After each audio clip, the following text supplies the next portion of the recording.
when Jews were the backbone of the American left, you know, it was the official ideology was a universalist ideology. They never talked about their Jewish commitments, and again, with leftism, there were specific Jewish interests, especially eradicating anti-Semitism. Mm-hmm. That was, I mean, the Marxist ideology was that once you got rid of all this class society, and you would get rid of anti-Semitism too.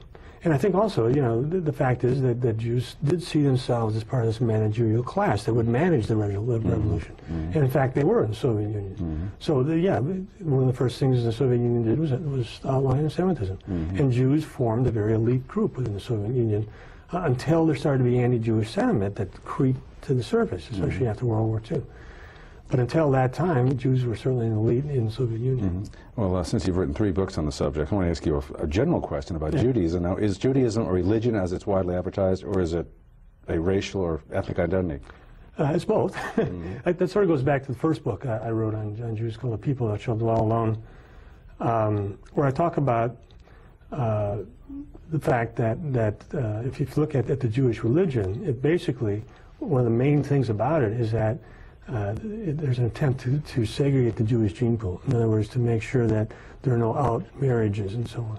Mm-hmm. And in fact, that was pursued. And so that when we do population genetic studies in the 20th century, and there have been an awful lot of them now, there's no question that Jews are a unique gene pool. But it's very similar to Arabs still, or are they quite distinct even from Arabs? They are distinguishable from Arabs, but if you look at what they're most similar to, they're most similar to the Palestinians, ironically. You know, so when you talk about the conflict in the Middle East, you're not talking about a conflict between two very, you know, different peoples genetically, but they have different group identities. Well, on the subject, I want to briefly make a distinction between what are Sephardic Jews versus Ashkenazi Jews. And I mean, you know, others have suggested that a large part of Ashkenazi Jews are actually people not from the Middle East at all, but people that converted at another time in history.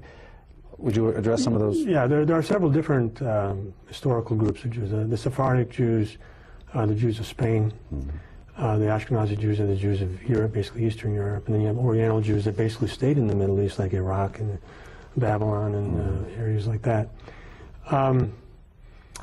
The recent data suggests that most of these groups started out with Jewish men, you know, emigrating to like Spain, and then intermarrying with local women, and then shutting down the intermarriage. So there was a brief period of intermarriage. Now those data are fairly recent. I'm not sure I believe them entirely. That was less true in Eastern Europe, where there seems to have been more of an input of Jewish women that were brought along from from the Middle Eastern gene pool. But in all those cases, once they were established, they stopped the intermarriage. So there's a bottleneck there, and they stayed within the group. What about the black Jew experience? There are black Jews in Israel, right? Well, there are some now. These are Jews that come from Africa. They are the result of Jewish traders, Jewish men, as I was saying, going down, intermarrying with some of the local women. There's also this Lemda tribe in the southern part of Africa. And they are, you know, there's no question that if you look at the Y chromosome, it's the same as on the Cohen. It's the Jewish Y chromosome. It goes right straight back to Moses, you know, and Aaron, the high priest. And these they're black because, you know, they intermix with Africans. These are not important groups of Jews, but now that when they have been brought over to Israel, you know, they have been accorded status as Jews. And what is their socioeconomic status in Israel? Well, it's not high, and my understanding is that there's quite a bit of social friction there. Within Israel, there's a lot of, you know, subgroup cleavage. You know, in other words, they don't all just get along because we're Israelis, as you know. But it's a very fractionated political. Well, obviously, we know there's a huge gulf between Arab Israelis and Jewish Israelis. Yeah, that's the biggest gulf. Among the Jews there's a huge ethnic pecking order? There are ethnic pecking orders, yeah. And one of the big stories, you know, you had the Ashkenazi Jews who established Israel and were the dominant figures, at least through the 1960s. Right. But then you started to have the rise of the more Oriental Jews. And they are actually the majority now. They have a higher birth rate. And these Jews are more ethnocentric, they're more aggressive. And I think that's where they're, you know, that's the demographic base of the Sharon's party. Well, I want to get back to some of your intellectual movements, which is the essence of your book. We're going to start with the most famous one, perhaps, which would be Marxism, communism, as it were. What makes it Jewish? Because Marx and his core followers were Jewish. They led the revolution. Well, I've tried to say that it's not enough just to find out somebody's Jewish. You know? Right, I mean, right. if you talk about Einstein, Einstein led this revolution, atomic physics and so on. That doesn't make it a Jewish movement, because not only do the people who are at the top of it have to be Jewish, they have to they have to be pursuing Jewish interests in some sense. Now, there are times when there's some self-deception where we can tell, well, this person doesn't say he's pursuing Jewish interests, but we can see it. I mean, and that did happen, with Jews on the left. But in general, if you look at the Jewish left, there was a sort of waxing and waning of Jewish support for the left, depending on how it was perceived as satisfying specific Jewish interests. For example, anti-Semitism. For example, when the Soviet Union made this non-aggression pact with Nazi Germany, there were a huge number of Jews that defected from the far left because what are these guys doing, making alliance with Hitler? In other words, they still had a very strong Jewish identity, and same with attitudes towards Israel. When the far left, when the Black Panthers and other people started to take pro-Palestinian points of view in the 1960s, Jews basically oftentimes abandoned the far left, and that's when the rise, what happened with the rise of the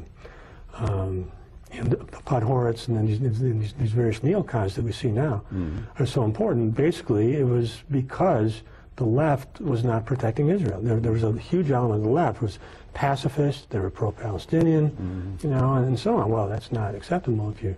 And that's why they've morphed. That's why so many Jewish intellectuals have morphed over to the Republican Party. Absolutely, that is the historical source of the neocon movement. Neoconservative. It's concerned that this sort of leftist foreign policy in the Carter, this sort of new politics that affected the Carter administration, McGovern, all that they were not sufficiently strong in the Soviet Union, which by that time had become anti-Jewish. They were not strong enough pro-Israel. They wanted Israel to compromise. President Carter was putting a lot of pressure on Israel to compromise, to withdraw to the 1967 border as well. That's not acceptable if you're a neocon. Now, how critical was the Jewish role, though, in the rise of communism? Again, during the preceding the Russian Revolution and after, even into this country in the 40s and 50s. In some ways, I think that's one of the most difficult questions that there is of Jewish historiography.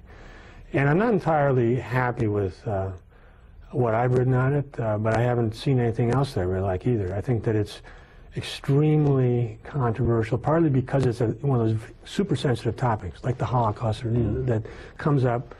And it's very hard to see what's going on, really. But there's no question that Jews were radically overrepresented among the revolutionaries, and that as soon as the Bolsheviks came to power, that the Jews in Russia sort of gravitated to them, because certainly their main agenda was to topple the Tsar. The Tsar was seen by them correctly as anti-Jewish. Now, I don't think he was as anti-Jewish as they thought he was. It wasn't, life wasn't a horrible, unending disaster for Jews in Russia before the revolution. But it certainly wasn't great. He had some anti-Jewish laws and so on. And so if you look at the sort of international picture from 1880 to 1920, all the Jewish international organizations, had their main agenda was to topple the Tsar. What about the after the revolution in the United States? We hear a lot about the witch hunts and so on. What about the Communist Party USA? Well, if you look at the far left of the United States, there's no question it had a Jewish backbone. Beginning, actually before that, if you look at the Socialist Party, Jewish neighborhoods in New York had, the socialist congressmen. They were very positive about the Russian Revolution, the Bolshevik Revolution in 1917. Jews, many, that's not controversial. There's some things that are controversial. That's not controversial. That there was a huge involvement of Jews on the left of the United States as radicals and in supporting the Soviet Union.